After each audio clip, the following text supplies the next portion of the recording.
नमस्कार साथियों, आज इस विशेष पत्रकार वार्ता में आप सबका बहुत बहुत स्वागत। आज एक बहुत गंभीर विषय लेकर हम सब आपके बीच में उपस्थित हैं। एमएसपी, मिनिमम सपोर्ट प्राइस, जो देश के किसान की 62 करोड़ किसान की लाइफलाइन है। एमएसपी का नया मतलब अब भाजपाई सरकार में मैक्सिमम सफरिंग फॉर प्रोड्यूसर और फार्मर बन गया है। भाजपाई धोखे का आलम यह है कि ना एमएसपी पर खरीद होगी और ना लागत पर 50% मुनाफा मिलेगा। मोदी सरकार की किसानों को असली सौगात है पीठ पर लाठी और पेट पर लात। यह एक कटु सत्य बन गया है। मोदी सरकार के इन 9 वर्षों को किसान विरोधी, कपटी और क्रूरता के काल से जाना जाएगा। कल देर शाम शेखी बघारते हुए मोदी मंत्रिमंडल ने रबी फसलों के लिए एमएसपी की घोषणा कर दी। पर 3 कड़वी सच्चाई आपके सामने हम रखने के लिए आज आए। पहली, किसान की फसल हिंदुस्तान में एमएसपी पर खरीदी ही नहीं जाती। दूसरी, किसान को लागत पर जमा 50% मुनाफा मिलने का कोई नामो निशान नहीं। और तीसरी, मोदी सरकार की हर नीति और कदम, उनका डीएनए ही किसान विरोधी। And I like to present some facts before you which will prove this. Modi मंत्र है एमएसपी घोषित करो, एमएसपी दो मत। साल 2022-23 की एमएसपी अब घोषणा हुई है, वो मिलेगी अगले साल, इस साल के आखिर में। साल 2022-23 में फसल उपज और फसल खरीद के तथ्य इस बात को उजागर करते हैं कि इस देश में अब किसान को न्यूनतम समर्थन मूल्य नहीं मिलेगा। और मैंने एक छोटा सा चार्ट आपको भेज रहा हूं, वो ये दिखाता है कि 7 सबसे बड़ी जो फसल हैं इस देश की, उनका उत्पादन कितना है और खरीद कितनी।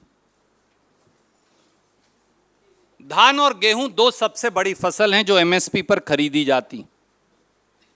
धान का उत्पादन हुआ 1302 लाख टन और खरीद हुई 651 लाख टन एमएसपी पर, यानी 50%। यह सबसे बड़ी खरीद यही है। गेहूं का उत्पादन हुआ, सरकारी आंकड़े हैं, 1068 लाख टन, खरीद हुई मात्र 187 लाख टन, यानी 17.5%। तिलहन, जिसमें सोयाबीन, सूरजमुखी, तिल, सरसों, मूंगफली, ये सारी फसलें आ जाती, उत्पादन हुआ 370 लाख टन, एमएसपी पर खरीद हुई 48,000 टन, यानी 0.13%, 0.5% भी नहीं। दालें, उत्पादन हुआ 277 लाख टन, खरीदी गई 1,20,000 टन, यानी 0.43%, 0.5% भी नहीं।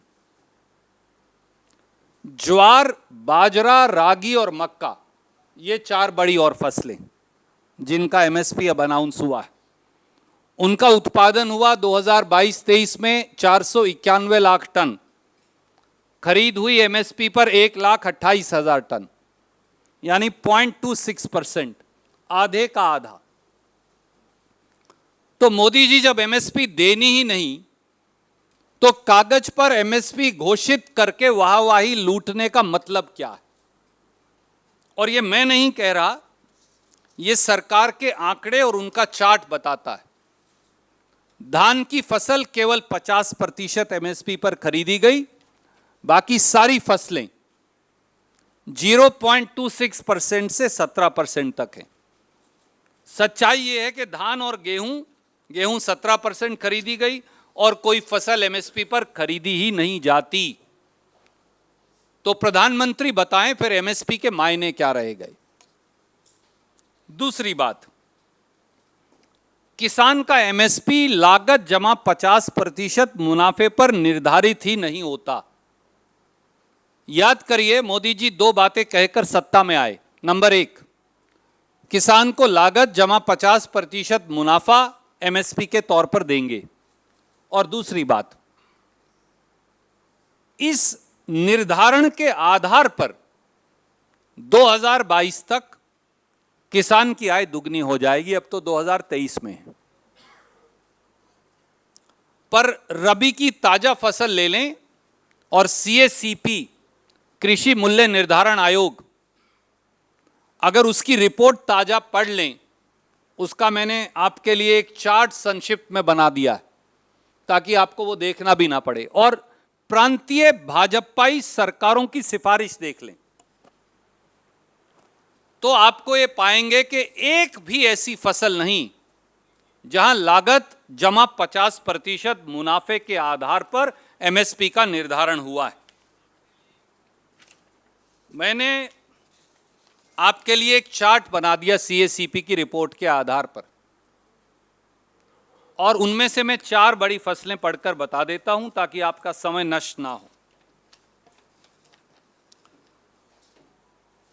धान का एमएसपी है 2183 रुपए जो घोषित हुआ है 2023-24 रबी क्रॉप का। लागत जमा 50% है 2867 रुपया। ये मैं नहीं कह रहा, ये सीएसीपी की रिपोर्ट में।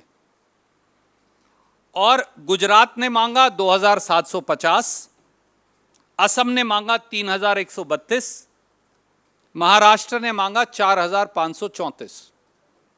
3 बड़े भाजपाई प्रांत हैं, तीनों की सिफारिश नकार दी और लागत जमा 50% मुनाफा भी नकार दिया। अगली फसल देख लें, ज्वार की फसल। बहुत शेखी बगारी गई कि 3180 रुपया रबी की फसल में एमएसपी निर्धारित हुआ, पर लागत जमा 50% है 4250 रुपया प्रति क्विंटल। गुजरात ने मांगा 5400 रुपया, महाराष्ट्र ने मांगा 4434 रुपया, यूपी ने मांगा 3065 रुपया। तीनों नकार दिए गए। एक और देख लें, क्योंकि कई आपको पढ़कर मैं आपका समय नष्ट नहीं करूंगा। बाजरा एमएसपी है 2500 रुपए जो निर्धारण हुआ है। खरीदेंगे तो नहीं, पर फिर भी देख लीजिए कि लागत जमा 50% क्या है। लागत जमा 50% है 2717। गुजरात ने मांगा 3200 रुपए, महाराष्ट्र ने 4253 रुपए, एक विपक्ष की सरकार भी ले ली हमने, तेलंगाना 8194 रुपए। तीनों खारिज कर दी। And so on and so forth. जितनी फसलें हैं मैंने उनका एक चार्ट आपके लिए बना दिया। तो अगर एक भी रबी की फसल पर मोदी जी भाजपा सरकार को लागत जमा 50% देना नहीं, तो लागत जमा 50% के बार बार कहने के मायने क्या हैं? तो 2 बातें साफ हो गई। नंबर 1, आप एमएसपी पर खरीद नहीं करेंगे। नंबर 2, एमएसपी निर्धारण करते हुए लागत जमा 50% को नकार देंगे। तीसरी बात, भाजपा का डीएनए ही किसान विरोधी, और उसके लिए मैं केवल और केवल आपके समक्ष 4 बातें रखूंगा। बीजेपी सरकार ने खेती का बजट ही काट दिया और जो दिया वो खेती पर खर्च नहीं किया। साल 2020-21 में देश के कुल बजट के प्रतिशत में कृषि का बजट था 4.41%। The agriculture budget was 4.41% of the total budget in the year 2020-21. साल 2023-24 में खेती का बजट कुल बजट के प्रतिशत का 2.57% रह गया है। That means about 50% less. पिछले 4 साल में मोदी सरकार ने कृषि विभाग के बजट का 80,000 करोड़ खर्च ही नहीं किया, भूल गए और फिर सरेंडर कर दिया। This is a shocking fact that is available now in public domain. In last 4 years, Modi government forgot to spend 80,000 crore rupees of the agricultural budget. And I'm giving you figures, they are right here. 2019-20 में 34,518 करोड़ रुपया budget का खर्च नहीं किया, surrender कर दिया। 2020-21 में agriculture budget का 23,825 करोड़ सरेंडर कर दिया। 2021-22 में 429 करोड़ सरेंडर कर दिया और 2022-23 में 19,762 करोड़ सरेंडर कर दिया। Why even have a agriculture budget if you are never going to spend that money? If this is not betrayal with 62 crore farmers of India, what is? किसान सम्मान निधि में से अब 2 करोड़ किसानों का नाम ही काट दिया। पिछले 9 सालों में 25,000 रुपया प्रति हेक्टेयर, हमने बार बार वो आपको डेटा दिया है, 25,000 रुपया प्रति हेक्टेयर किसान की फसल की कीमत, उत्पाद की लागत बढ़ा दी। बाद में कहा 6,000 रुपया देंगे प्रति किसान, नॉट प्रति हेक्टेयर। अप्रैल जुलाई 2022 में 11वीं किश्त दी किसान सम्मान निधि की, उसमें थे 10,45,59,60,000 किसान। 12वीं किश्त दी अगस्त नवंबर 2022 में, उसमें किसानों की संख्या कम होकर हो गई 8,42,14,000। यानी 11वीं और 12वीं किश्त के बीच में 2,03,45,000 किसान ही खत्म हो गए। This must be the only unique country in the world where in a period of 6 months 2,03,00,000 people have stopped doing agriculture as per Modi government. They have ceased to be farmers. This must be one of the most unique examples. तो सारे किसान अब कहां चले गए, इस बात का जवाब कोई नहीं देता। थर्ड, 3 साल पहले बहुत जोर शोर से 1 लाख करोड़ का एग्रीकल्चर इंफ्रास्ट्रक्चर फंड बनाया गया। बोला इससे पूरे हिंदुस्तान के किसान की जिंदगी बदल जाएगी। 3 साल के बाद अब डेटा उपलब्ध है। 3 साल में उस एग्रीकल्चर इंफ्रास्ट्रक्चर फंड में केवल 12,000 करोड़ रुपया दिया गया 1 लाख करोड़ में से। That means instead of giving may be 3 lakh crore, 1 lakh crore per year और total of 1 lakh crore in 3 years, they are only giving 4,000 crore rupees of loan out of agriculture infrastructure fund. 4,000 crore सालाना में 62 करोड़ किसानों की जिंदगी कैसे सुधर सकती है, क्या कोई बता सकता है? And the fourth aspect, PM Aasha योजना किसान निराशा योजना बन गई।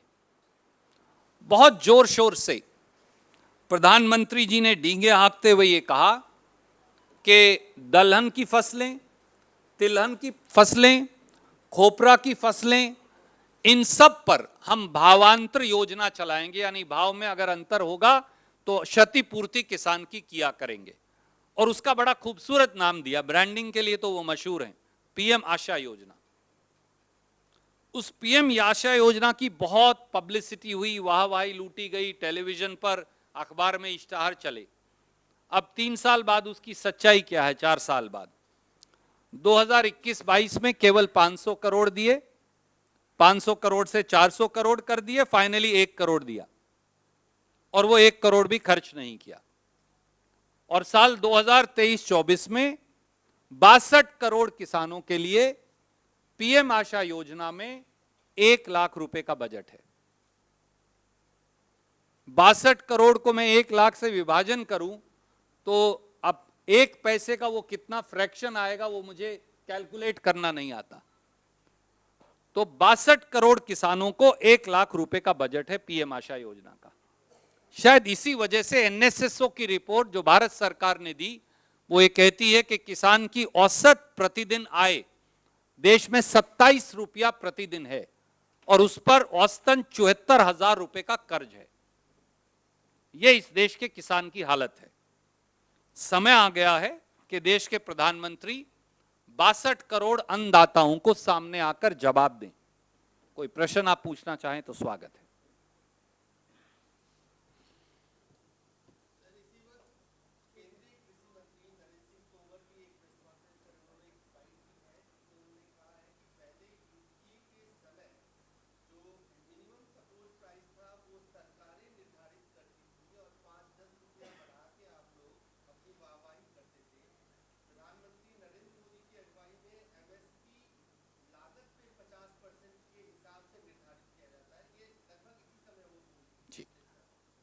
मुझे मालूम था कि आज वो एक प्रेस वार्ता करेंगे। आदरणीय मित्र, देश का दुर्भाग्य है कि एक ऐसा व्यक्ति देश का कृषि मंत्री है जिसके पास जमीन ही नहीं, जो जमीन काश्त ही नहीं करता, जिसने कभी हल की मूठ पकड़कर देखी ही नहीं।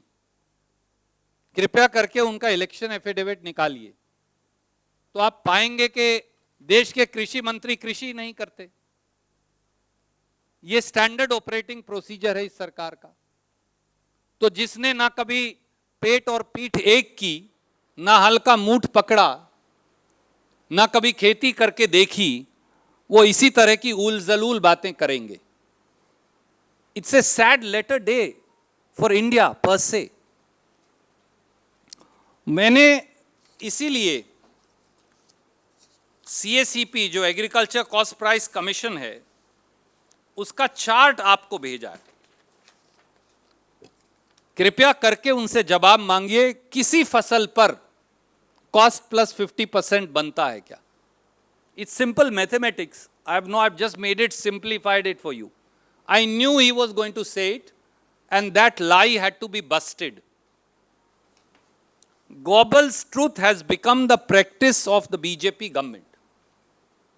Unfortunately, they are dealing with the lives of 62 crore annadatas of this country. This is the truth. Not on a single crop, they have given cost plus 50%.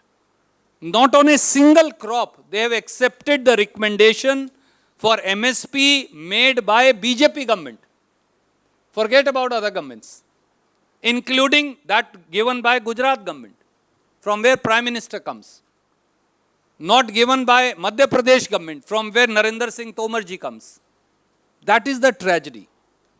So सच्चाई ये है कि ना MSP पर खरीद होगी, ना लागत जमा 50% मुनाफा मिलेगा, ना भावांतर योजना चलेगी, ना एग्रीकल्चर इंफ्रास्ट्रक्चर फंड में लोन मिलेगा, ना खेती का बजट खर्चा जाएगा, और किसान को केवल पीठ पर लाठियां और पेट पर लात, यही भाजपाई मूल मंत्र है, क्योंकि उनका DNA ही किसान विरोधी है।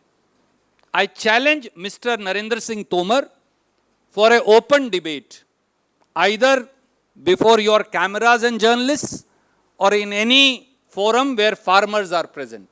मैं चुनौती देता हूं आदरणीय नरेंद्र सिंह तोमर जी को कि आएं और हमसे तथ्यों पर कम से कम चर्चा कर लें, या किसानों की पंचायत में या फिर पत्रकारों की पंचायत में, जहां उनको अच्छा लगे, या भाजपाई कार्यकर्ताओं की पंचायत ही बुला लें, मैं वहां जाने को तैयार हूं। Anyone else? Yes, sir.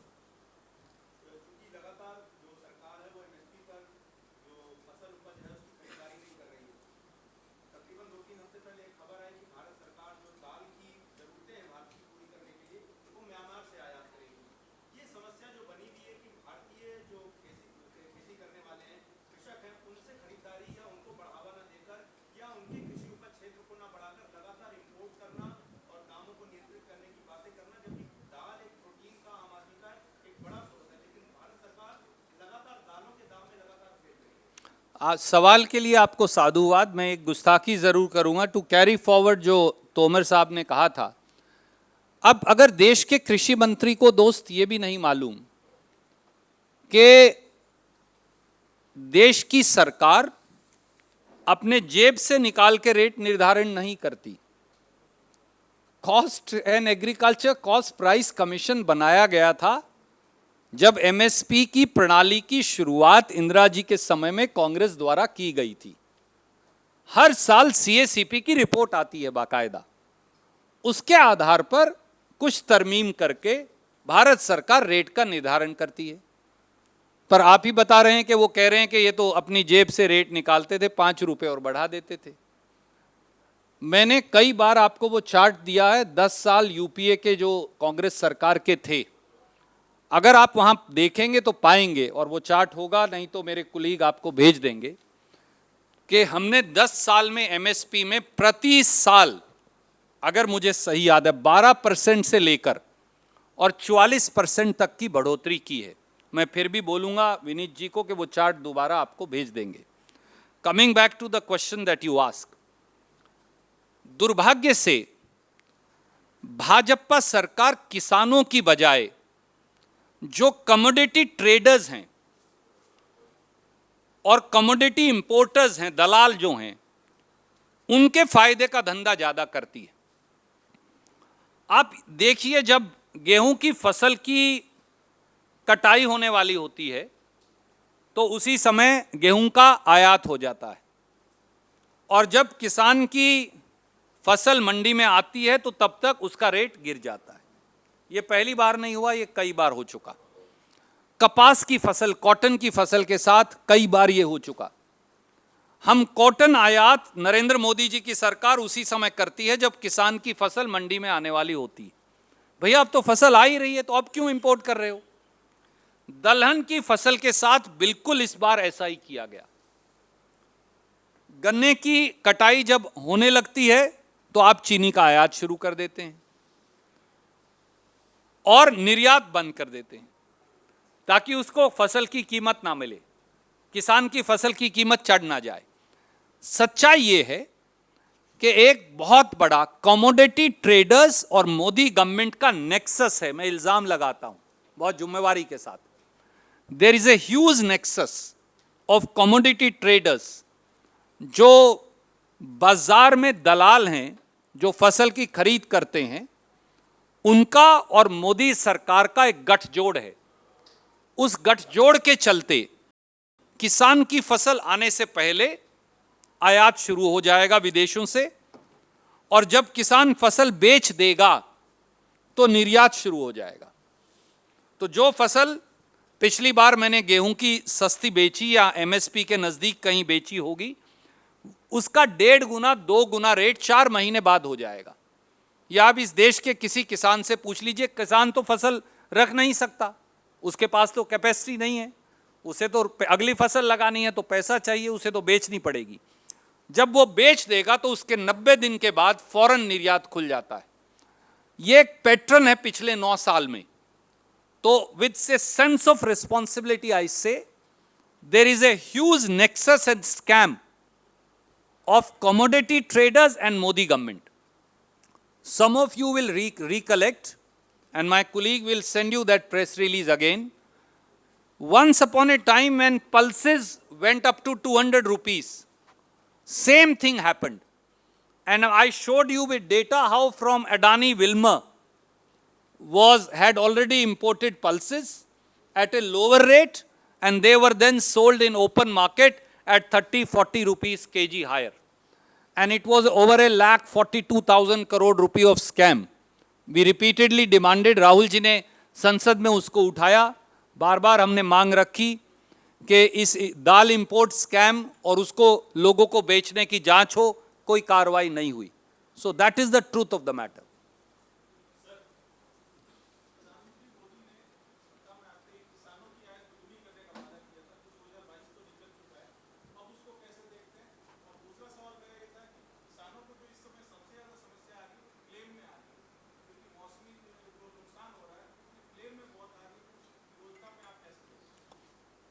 आपने 2 सवाल पूछे। 2022 तक किसान की आय दुगनी करने का वादा जुमला साबित हुआ, और वो जुमला इसलिए साबित हुआ कि आपने किसान को कभी खरीद न्यूनतम समर्थन मूल्य या एमएसपी पर की ही नहीं। और ये तो मैंने आपको पिछले इस साल का आंकड़ा दिया है 22-23 का, आप 21-22 का उठा लीजिए, 20-21 का उठा लीजिए। मैं अनेकों बार आपके समक्ष हर साल कितना उत्पाद हुआ, कितनी खरीद हुई एमएसपी पर, ये तथ्य आपके समक्ष लगभग हर वर्ष रखता हूं, पर हर वर्ष ये बात अनदेखी कर दी जाती है। तो मुझे लगता है कि उनका मतलब 3022 से होगा, पर सौभाग्य इस देश का ये है कि 2024 में चुनाव हो जाएगा और जुमलेबाजों की सरकार, जनता उसको चलता करेगी, जैसा कई प्रांतों में, हिमाचल, कर्नाटक में हाल में हुआ है। दूसरा आपका सवाल है किसान को फसल जो नष्ट होती है उसके मुआवजे की। देखिए, प्रधानमंत्री बीमा योजना, फसल बीमा योजना जो है वो प्राइवेट इंश्योरेंस कंपनी मुनाफा योजना है। अगर आप सारे आंकड़े निकालें तो मैं आपको एक बॉल पार्क फिगर देता हूं, 40,000 करोड़ रुपया, 40,000 करोड़ रुपया इंश्योरेंस कंपनीज ने प्रधानमंत्री फसल बीमा योजना से कमाया है। किसान को फसल का, नष्ट हुई फसल का मुआवजा मिलेगा नहीं, सरकारों से और किसानों से इंश्योरेंस प्रीमियम भरवा लिया जाएगा और आखिर में मुनाफा केवल और केवल प्राइवेट इंश्योरेंस कंपनीज की जेब में जाएगा। और शायद इसीलिए गुजरात समेत 13 प्रांतों ने प्रधानमंत्री फसल बीमा योजना को लागू करने से इनकार कर दिया है। जब आधे से ज्यादा हिंदुस्तान की प्रांतीय सरकारें प्रधानमंत्री फसल बीमा योजना के फ्रॉड को उजागर कर खारिज कर चुकी हैं, तो इस देश के कृषि मंत्री और प्रधानमंत्री उस प्राइवेट इंश्योरेंस कंपनी मुनाफा योजना को चला क्यों रहे हैं? सवाल ये है। I'll come back to you.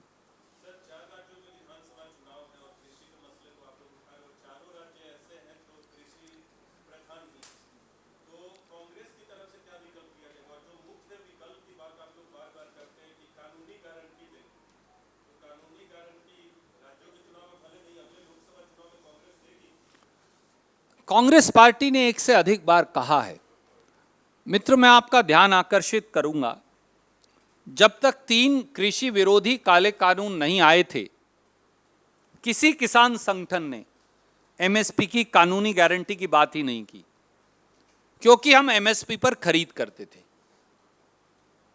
अगर आप एमएसपी पर खरीद करेंगे तो किसान कानूनी गारंटी क्यों मांगेगा? क्योंकि आप एमएसपी पर खरीद नहीं करते, ये हालत है। आप 0.24%, 0.17% अगर आप एमएसपी पर खरीदेंगे, अगर आधा % फसल भी एमएसपी पर नहीं खरीदेंगे तो गरीब किसान क्या करे? इसलिए वो एमएसपी की कानूनी गारंटी मांगने को मजबूर है।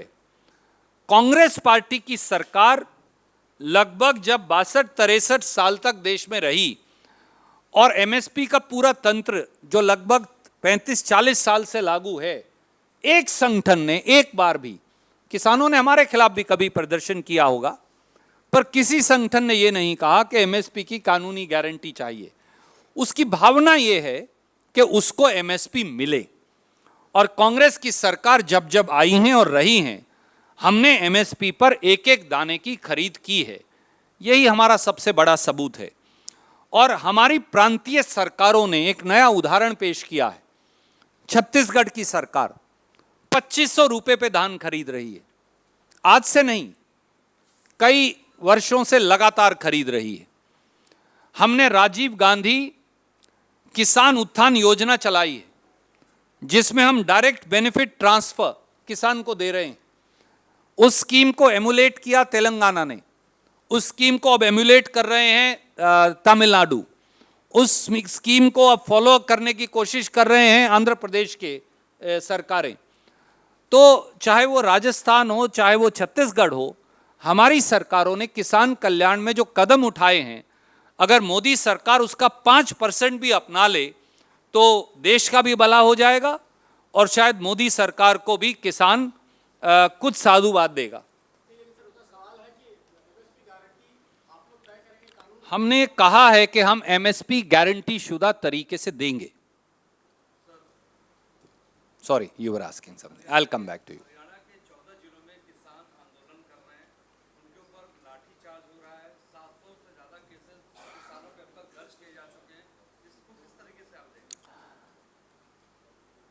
शाहाबाद कुरुक्षेत्र में जो लाठीचार्ज हुआ है, जिस प्रकार से किसानों को निर्मम तरीके से भाजपाई पुलिस ने सड़कों पर डालकर पीटा है, जिस प्रकार से किसानों की पगड़ियां उछाली गई हैं, जिस प्रकार से किसान नेता सरदार गुरनाम सिंह चड्डू उनको गिरफ्तार करके ऐसी जगह रखा है जहां तक आज तक उनके परिवार और किसान संगठनों को उनका अता पता ही नहीं।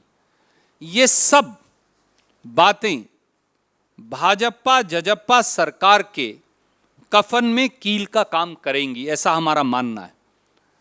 ये निर्ममता, दुर्व्यवहार, क्रूर और कपटी व्यवहार बहुत दिन चलने वाला नहीं।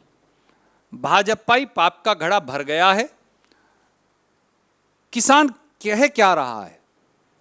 6500, 6400, 6500 रुपया सूरजमुखी की फसल का एमएसपी है। खट्टर सरकार और मोदी सरकार खरीदी नहीं कर रहे। वो यही तो कह रहा है, साहब मुझे एमएसपी दे दीजिए। एमएसपी नहीं देते तो भावांतर योजना पर डिफरेंस दे दीजिए। 3800, 4000, 4500, कहीं कहीं 4800 रुपए पर वो बेचने को मजबूर है। किसान को 2000 रुपये का नुकसान क्यों हो प्रति क्विंटल? उसकी मांग केवल इतनी है। और कारण यह है कि जो तिलहन की फसलें हैं, वो सूरजमुखी हो, वो तिल हो, वो ग्राउंडनट यानी मूंगफली हो, वो सरसों हो, उनका एमएसपी पर आप खरीद नहीं कर रहे, जैसा मैंने शुरू में कहा।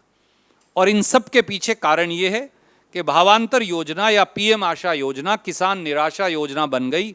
62 करोड़ किसानों के लिए शर्म की बात है कि इस देश की सरकार ने 1 लाख रुपया रखा है, तो उसमें कहां से भरपाई होगी? Yes ma'am.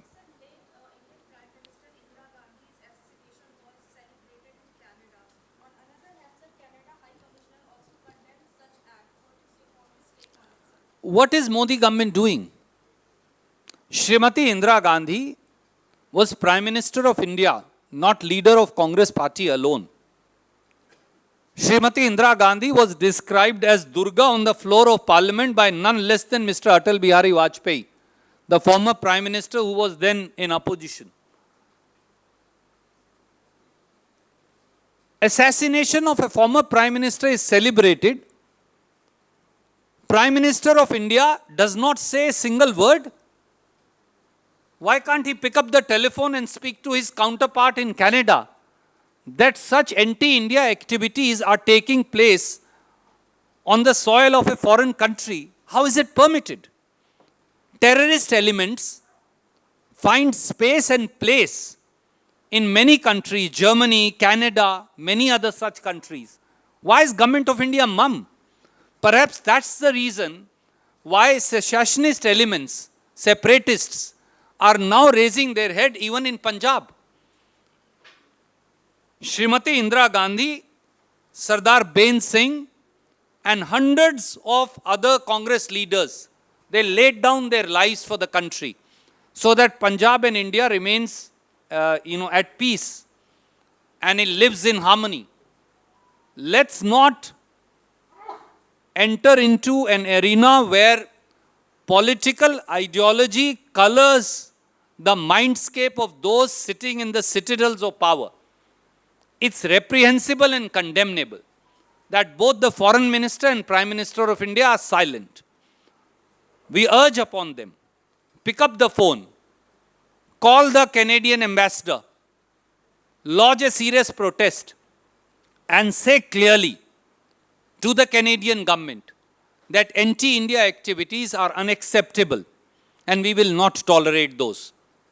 If you still permit them, then sanctions will follow.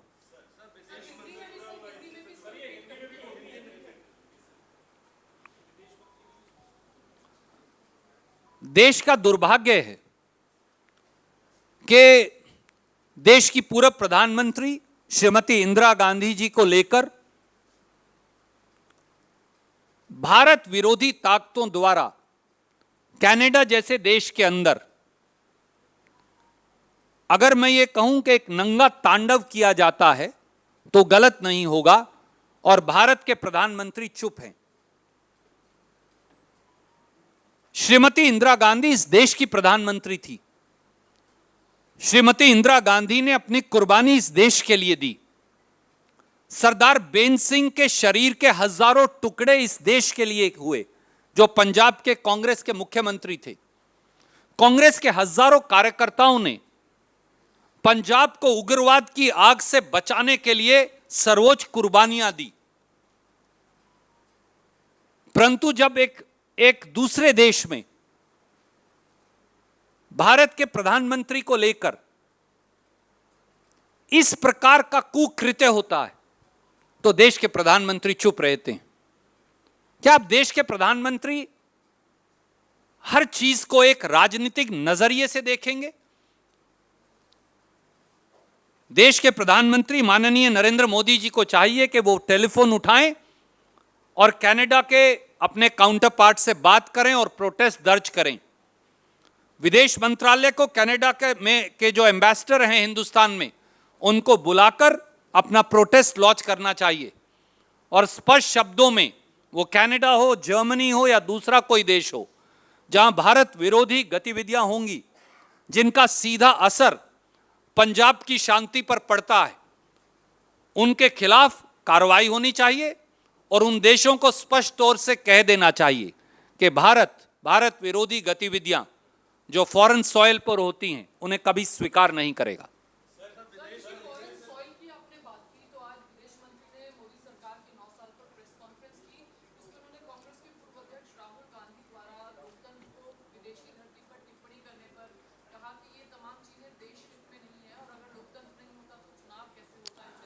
ये बहुत बासी और उबाऊ हो चुकी हैं। अब जयशंकर जी की उन्हें नई स्क्रिप्ट पढ़नी चाहिए। मुझे लगता है भाजपा के लोगों ने उन्हें पुरानी स्क्रिप्ट फिर पकड़ा दी है। प्रधानमंत्री जाकर इस देश के लोगों का मजाक उड़ाएं विदेश में, प्रधानमंत्री जाकर नोटबंदी का मजाक उड़ाएं, ताली पीट पीट कर कहें कि भारत के अंदर पैदा होना अभिशाप जैसा था, तो वो सही है। प्रधानमंत्री इस देश के 68 साल 70 साल के इतिहास का मजाक उड़ाएं, इस देश के विकास और तरक्की का मजाक उड़ाएं, वो सही है। पर इस देश में संविधान और संवैधानिक संस्थाओं पर जो एक सुनियोजित और नीतिगत हमला हो रहा है, उसे अगर उजागर किया जाए हमारे भारत के उन सब एम्बेसडर्स के सामने जो भारत के पैदा हुए नागरिक हैं, हमारे एनआरआई साथी हैं, अगर सच को सच ना कहा जाए तो क्या झूठ का आवरण दे दिया जाए। राहुल गांधी जी ने जो कहा, उन्होंने साफ तौर से कहा कि हमारी लड़ाई अपनी खुद की है, हमें किसी विदेशी साथी, ताकत या सरकार का समर्थन नहीं चाहिए। पर प्रजातंत्र पर अगर हमला होगा तो उसमें महात्मा गांधी जो पहले सबसे बड़े प्रोमिनेंट एनआरआई थे, उसके समेत इस देश का हर नागरिक जो किसी भी विदेश के अंदर है, उन सबको आकर इस यज्ञ के अंदर अपना अपना कंट्रीब्यूशन और आहुति देनी चाहिए।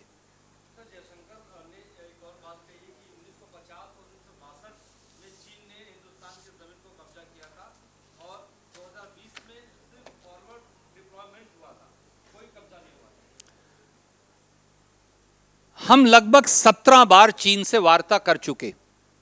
1000 स्क्वायर किलोमीटर जमीन पर चीन ने कब्जा कर रखा है। आज भी डेप्सांग प्लेन्स के अंदर चीन का कब्जा है। पेट्रोलिंग पॉइंट 13 से पेट्रोलिंग पॉइंट 17 तक हमारी फौज नहीं जा पा रही।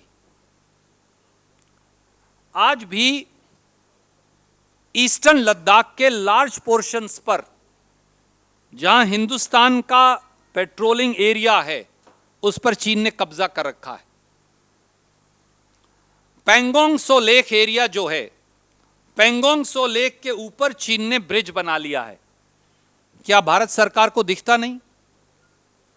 क्या भारत सरकार को दिखता नहीं कि जो डीबीओ एयर स्ट्रिप्स है, जो हमारी सबसे फॉरवर्ड एयर स्ट्रिप है, दौलत बेग ओल्डी एयर स्ट्रिप, जो क्रूशियल है सियाचिन के लिए, वहां तक आर्टिलरी फायर में डीबीओ एयर स्ट्रिप इस समय चाइना के है। भारत सरकार को नजर नहीं आता? अरुणाचल की हमारी सरजमी के अंदर तक चीन ने गांव बसा लिए हैं। भारत सरकार को नजर नहीं आता?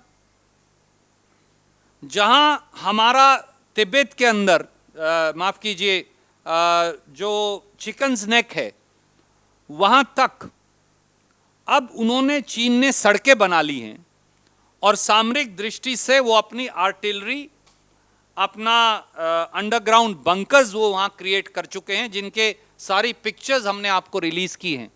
क्या भारत सरकार को नजर नहीं आता? केवल कांग्रेस पर इल्जाम लगा देने से भारत की सीमाओं की रक्षा नहीं होगी।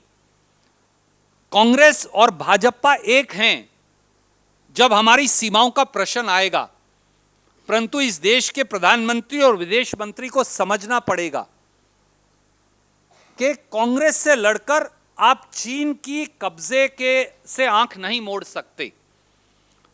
आपको अप्रैल 2020 में जो यथास्थिति थी हमारी लाइन ऑफ एक्चुअल कंट्रोल पर, उसकी बहाली करनी पड़ेगी और उस 1000 स्क्वायर किलोमीटर को, जो भारत माता की सरहद है के पार इलाका जिस पर उन्होंने कब्जा किया है, उसे वापस लेना पड़ेगा। अब वो लाल आंख कब दिखाएंगे ये उन पर निर्भर है। धन्यवाद। Last question.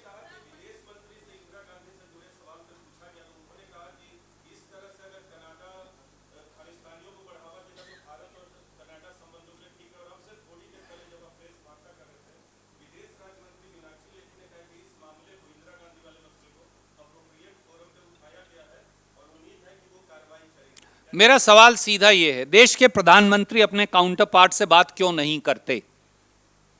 दूसरा सवाल, ऐसा हादसा जब भी होता है भारतीयों के साथ या भारतीय इंटरेस्ट के साथ, हम हमेशा वहां के डिप्लोमैट को समन किया जाता है और बाकायदा हमारे मुल्क का प्रोटेस्ट लॉन्च किया जाता है।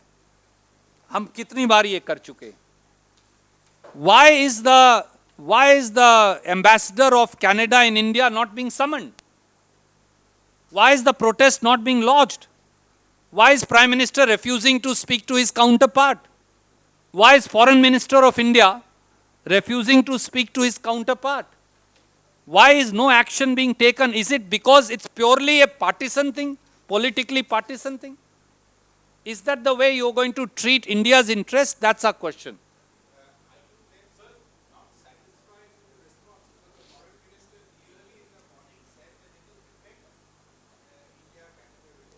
Excuse me, if foreign minister feels that the Indo-Canada relationship will be affected in his mind or in his heart, that's not sufficient. They have to back it up with decisive action on the ground.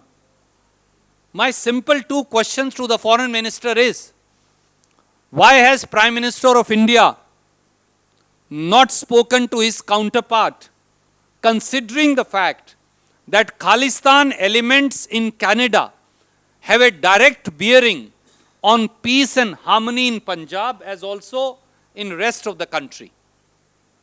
My second question is, why was the ambassador of Canada not summoned and a due protest lodged? My third question is, why has Foreign Minister of India not even bothered to pick up the phone and speak to his counterpart and lodge a protest? The protest cannot be in his mind. It has to be backed by decisive, tangible action. Thank you. Another time.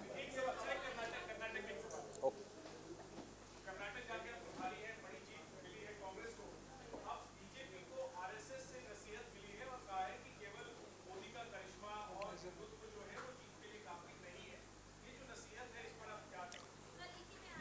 Ji ma'am.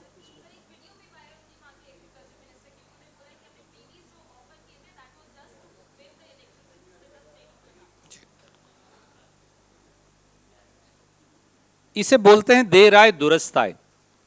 Bharatiya Janata party और RSS ने यह स्वीकारा कि मोदी जी के नेतृत्व को कर्नाटक के लोगों ने संपूर्ण तौर से नकार दिया है। इस बात की अभिव्यक्ति अब भारतीय जनता पार्टी के संगठन और संस्थान अपने खुद के जो उनकी पत्रिकाएं हैं उसमें कर रहे हैं। तो इट्स एन इंडाइटमेंट। ये अब वो लोग जो मोदी जी का महिमा मंडन करने में व्यस्त रहते हैं, मुझे लगता है कि उनके लिए सीख है और वो लेंगे। जहाँ तक सवाल है कांग्रेस की 5 गारंटीज़ का आपने सवाल उठाया, मैं आपके संज्ञान में लाना चाहूँगा कि इस 11 जून से हमने बेंगलोर में ऑलरेडी हमारी जो free travel for women guarantee है वो लागू कर दी है। जहाँ तक दूसरी गारंटी है, बाकी के स्टेट में अनलिमिटेड डिस्टेंस के लिए वो 11 जून से लागू हो जाएगी। 200 यूनिट जो इलेक्ट्रिसिटी है वो गारंटी लागू हो चुकी है। 2000 रुपया जो ट्रांसफ़र होना उसकी रजिस्ट्रेशन इस समय इज़ बीइंग अंडरटेकन। 10 किलो अनाज जो अन्न भाग्य योजना है वो लागू हो चुकी है और युवा निधि जो है उसकी रजिस्ट्रेशन इस समय जारी है। तो कोई भारतीय जनता पार्टी के पेट में इस समय बहुत दर्द है, जनता दल के पेट में भी बहुत दर्द है, स्वाभाविक है। प्रधानमंत्री जी के पेट में तो राजस्थान तक दर्द हो गया। वो तो कांग्रेस की गारंटियों को लेकर राजस्थान तक में, कर्नाटक से राजस्थान तक भाषण दे आए। परंतु जनहित में जो 5 कांग्रेस की गारंटी है हम वो लागू करके दिखाएंगे और वो लागू इस समय जमीन पर हो रही हैं। जैसे जैसे रजिस्ट्रेशन जो महिला करवाती जाएगी, परिवार की एक महिला मुखिया, हम वो पैसा उनको ट्रांसफर करते जाएंगे। This is our solemn promise to 6.5 crore people of Karnataka, our brothers and sisters of Karnataka, our friends in Karnataka, and we will implement that. No minister, no MLA can speak otherwise, for the guarantees are getting implemented on the ground. And if anybody has spoken, then they should open their eyes wide, whether it is somebody in the Congress or somebody in BJP or Janata Dal secular, which is actually a non-secular party. Now they are sitting in the pocket of Bharatiya Janata Party. They should know that Congress party is committed to implement those guarantees and they are currently being implemented on the ground.